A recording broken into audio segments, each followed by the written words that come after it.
Hi, hello aspirants. Welcome back to the UPSC podcast Listen, Learn and Revise series presented by Syllabus Coach team.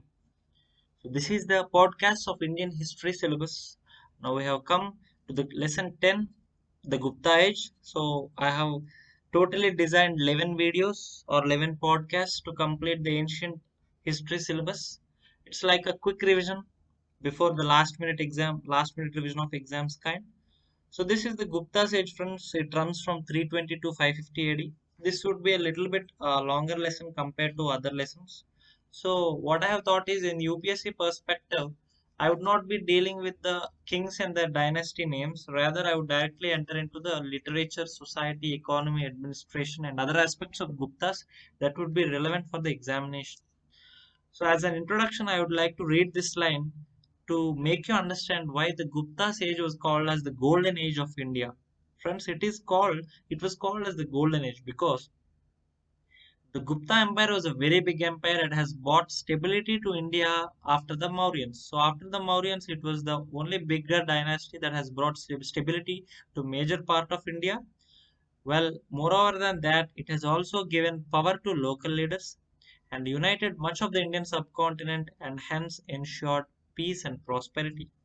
It was also defined and marked by creativity, flourishing arts, fabulous literature, and stupendous scholars.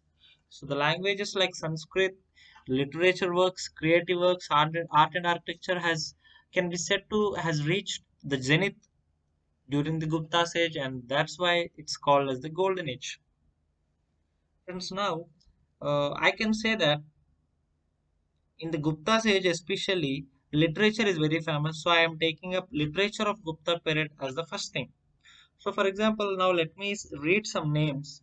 Like in dramas, there are writers like Kalidasa who wrote works like Malavika Agnamitra, Raghuvamsa, Meghaduta, Abhignana Shakuntalam, etc. Vishakadatta wrote Mudra Rakshasa and Devi Chandraguptam. Shudraka wrote Mrichakatika.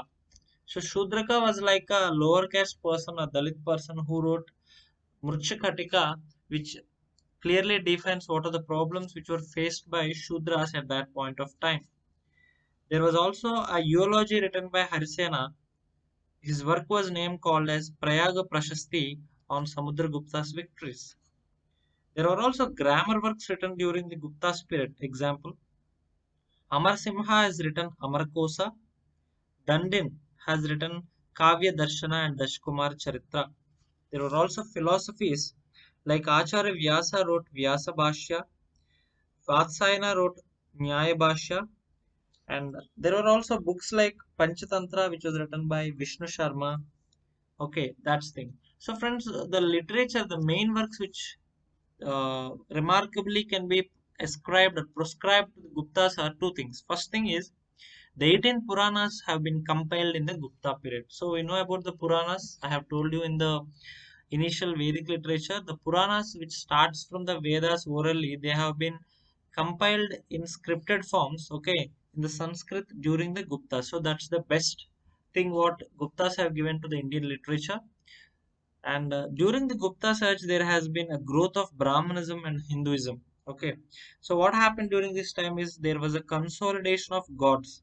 For example, the concept of Bhagavatism, that is worshipping of the Dashavatara, 10 forms of the god that has started. The Trinity God system, which we call as the Trimurtulu, has also started. Vishnu of Narayana tribe and Vasudeva of Krishna tribe have also entered into the mainstream Hinduism sects. Now, what happened here to other religions like Buddhism and Jainism have declined, but for Nalanda, right? One of the kings of Gupta, called as Kumar Gupta, starts and funds this Nalanda University. So this is one of the important aspect of Gupta age, and you all know that in a king called Chandragupta too. In his court, there were Navratnalu, which were very famous Navratnas. They are the poets.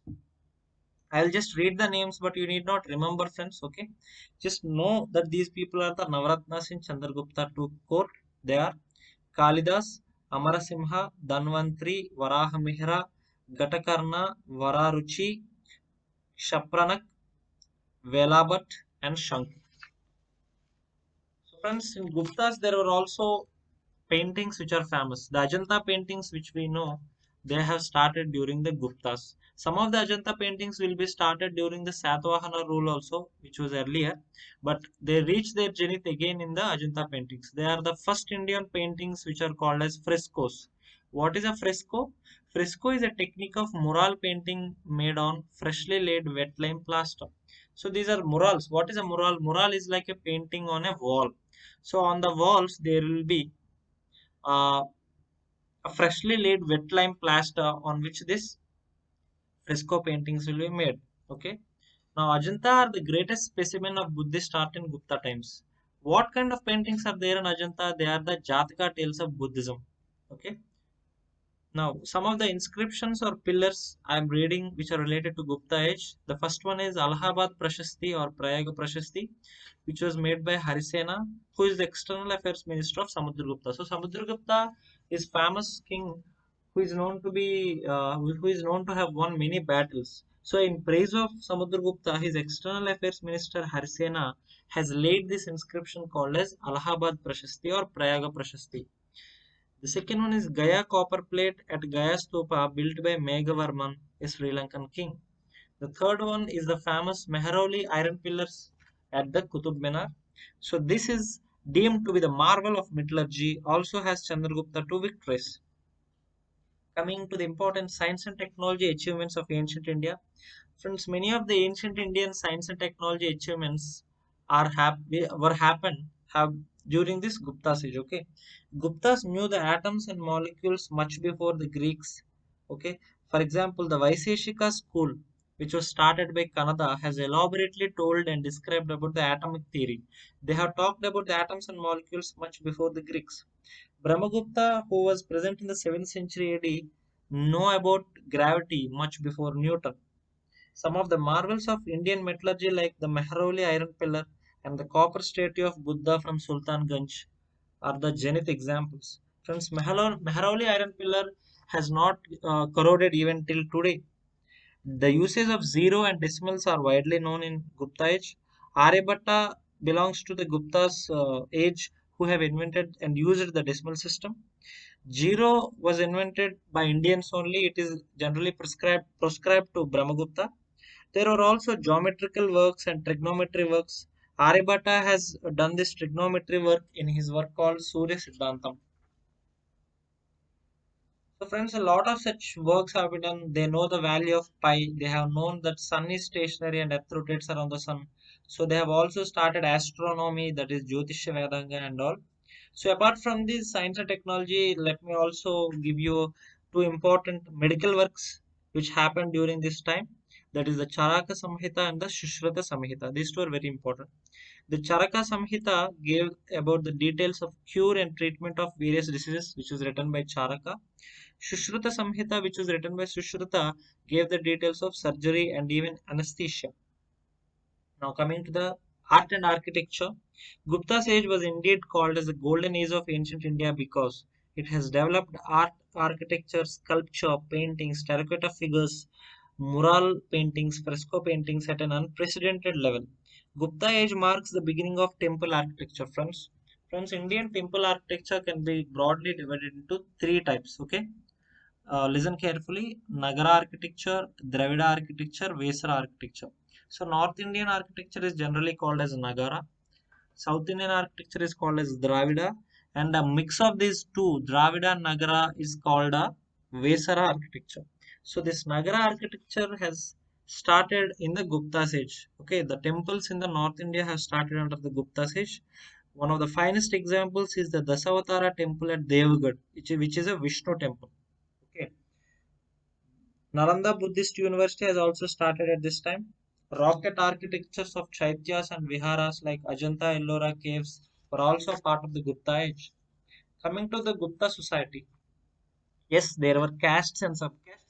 Shudras took up agriculture, and some sections of Shudras got elevated and some got degraded. Friends, like I would like to say that before Gupta's age, there were four varnas, right? The last varna was like Shudras. But what happened during Gupta's age? By this time, the feudalism has started.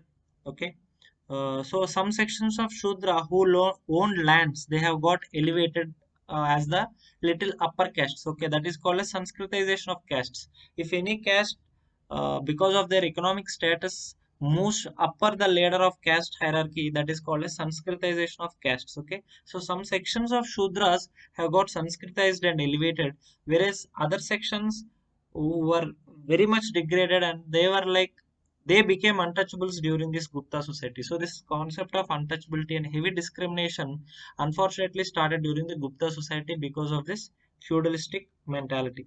So the Brahmins became richer. We know that Guptas on the society side they have uh, patronized more of Vaishnavism and Brahmanism. So the Brahmins became richer. So this what is this feudal concept? Feudal concept is kings start giving lands to some people. That can be a military head, that can be a Brahman priest, or any person he likes. So what happened is from Gupta's age, kings started widely giving big, huge chunks of land to people of like priestly class or military class. So what happened is they have become more powerful for the kings. So that's the reason why after Guptas, till the Mughals have come to India or the Delhi Sultanate came to India about 600, 500 to 600 years, there was no big dynasty in India only because of this feudalistic policies of Guptas and later kings of Harshvardhana, etc. So during this feudal age, what happened? Because there was no central power, there was no strong king. Small feudal lords, okay, they used to rule powers over their small lands, and they used to have their own rules, etc. During this period, castes have become more subclasses, and discrimination has increased. And because of these feudal practices, the role of women has also degraded a lot. Okay, so the position of Shudras improved slightly for some sections of the people. Shudras who were improved were now considered as agriculturists rather than slaves. What about the women? Women were allowed to listen to epics and Puranas. Women of higher orders had no independent source of income, right? So women of upper castes will not have any sources of income. They lacked the property rights, but Sridhana was encouraged. What is Sridhana? When a girl gets married and she goes to her in-laws house, she can take some gifts and jewelry, which is believed to be her property. That is called as Sridhana. So during this period, there was a law giver called as Katyayana. Just like in the Vedic age, there was Manusmriti, Manudharma, which told that there would be four varnas. During the Gupta age, there was a person called Katyayana who believed to be the lawgiver. That means he made the laws how the society should run. He has written a work in that I am reading a line. Women could sell and mortgage her immovable property along with her Stridhana. So what he's telling is women will get a kind of property when she gets married and leaves to her in-laws house, and that she can sell to others. Okay, that is her right. Now coming about the religion. So friends, during the Gupta age, idol worship and temples has become a common and widely accepted feature of Hinduism. Hinduism, though existing since ages, only during the Gupta age, this concept of temples and idol worship has become a common phenomenon. Obviously, Brahmanism has increased, the importance of gods like Vishnu has increased. Buddhism and Jainism declined, friends. Here, Buddhism and Jainism was declined not due to religious intolerance. Actually, there was religious tolerance. For example, you can see that kings like Kumar Gupta have funded Nalanda University, and Guptas has also built Buddha's bronze statue at Sultanganj. So they were not intolerant to Buddhism and Jainism, but because of extreme growth of the Brahmanism and Vaishnavism, so obviously Buddhism and Jainism had to decline. And other features we have to which I have told you like in earlier lesson, Jainism has become extreme form. They said you should not do agriculture. They also said that you should not take medicine. Such extreme practices has also made it took it farther away from the masses. So during this 5th century, Tantricism has also started. The Shakti cult gave rise to new gods like Lakshmi, Parvati, Durga. Shakti cults came here. Bhagavad Gita finally complained. So I told you Gupta age is the golden age for literature, especially Hindu literature. So Bhagavad Gita was compiled here. The 18 Puranas were compiled. The two great epics of Hindus, Mahabharata and Ramayana, were compiled here. So that's the religious development. And now coming to Gupta administration. Though king possessed extensive powers, he did not rule in a tyrannic manner. The king had council of ministers and several civil officials. Friends, I told you in the Mauryan polity or administration, the king was supported by ministers called amatyas. Similarly, in the Gupta also there were a lot of ministers and there was a council of ministers who used to advise the king. Here, the ministers or the provincial officials are called as the Kumaramatyas. Now, I told you about feudalism. Who had actually started this feudalism in India is actually it is believed to be the Satavahanas. Okay, especially from this Andhra, Telangana, Maharashtra region, the Satavahanas have slowly started this kind of feudalism where they started practice of granting huge lands to Brahmins, administrators, and military landlords. So this has become a regular practice, and Guptas have taken it to the next level. Every king, just for his prestige and because of his religious superstitions, he started giving huge lands to these kind of people, which has damaged the economy, the society, and the administration in the long run. Under Samudragupta, a new office of Sandhi Vigraha started, which was Harisena, the Minister of Peace and War. So, Sandhi means like when there is a dispute between two persons, if there is a mediator who can make a treaty, he is called as the Sandhi Vigrahaka. Okay.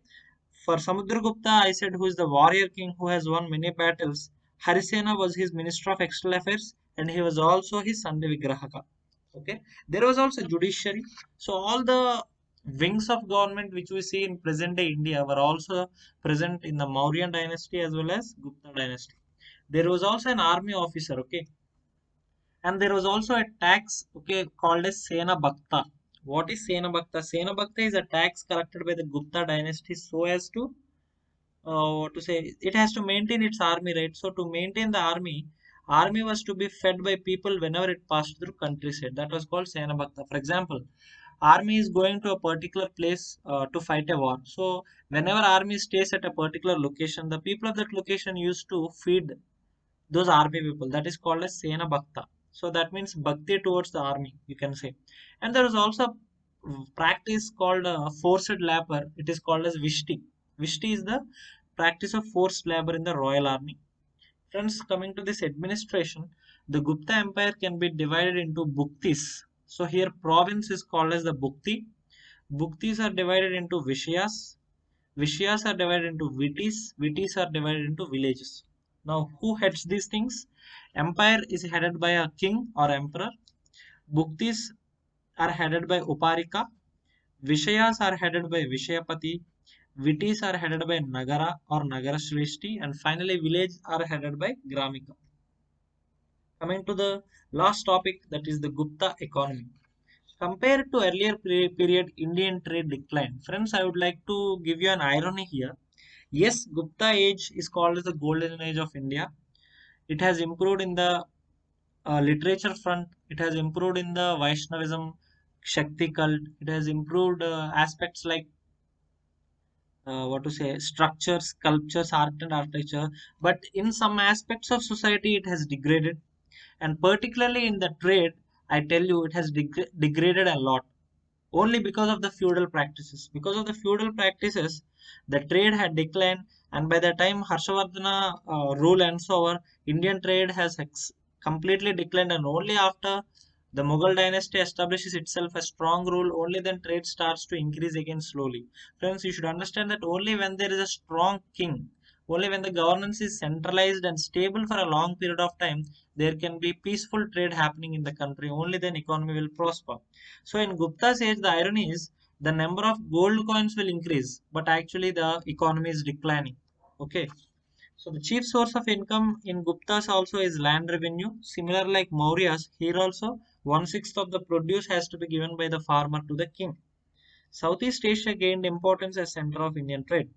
Now I am going to read some important ports, okay, ancient Indian ports which are present on the west coast and the east coast. On the west coast, there are four important ports. They are Broch or Baroch, Chaul, Kalyan, and Cambay. Cambay is the present Kambat of Gujarat. So all these four ports of west coast used to trade with the Mediterranean, Egypt, and Europe. On the east coast, there were ports like Tamralipti, Kandura, and Ghantashala. These ports used to trade with Southeast Asia.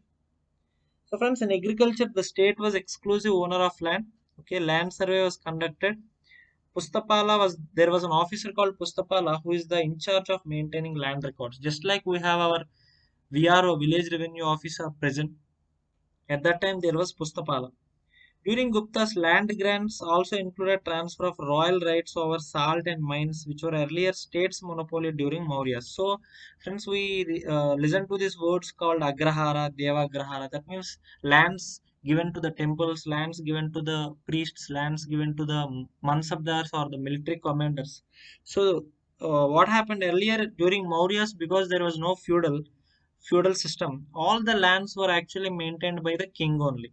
Okay, in that, general people used to do the agriculture, but because in the feudal times the lands are given to particular people and they did not encourage agriculture, so the poor people became more poor, the agriculture did not develop, so the trade declined.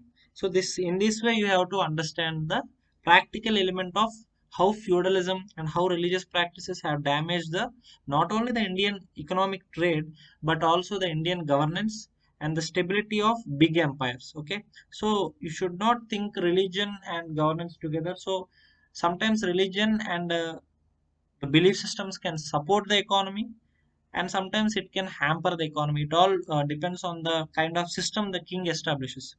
So these are the reasons some empires have sustained for longer periods, some empires have fallen very in very short time. So that's the end of Gupta empire, friends. Our analysis will continue. We have one more lesson left in the ancient history, that is about Harshvardhana. So after Harshvardhana, we'll move on to the medieval Indian history. So if you like this podcast, please like, subscribe, and share. Friends, all these videos will, in the later time, sometime in the later, we will also make good video explanations through NCRTs. So hope you liked our podcast. Thank you.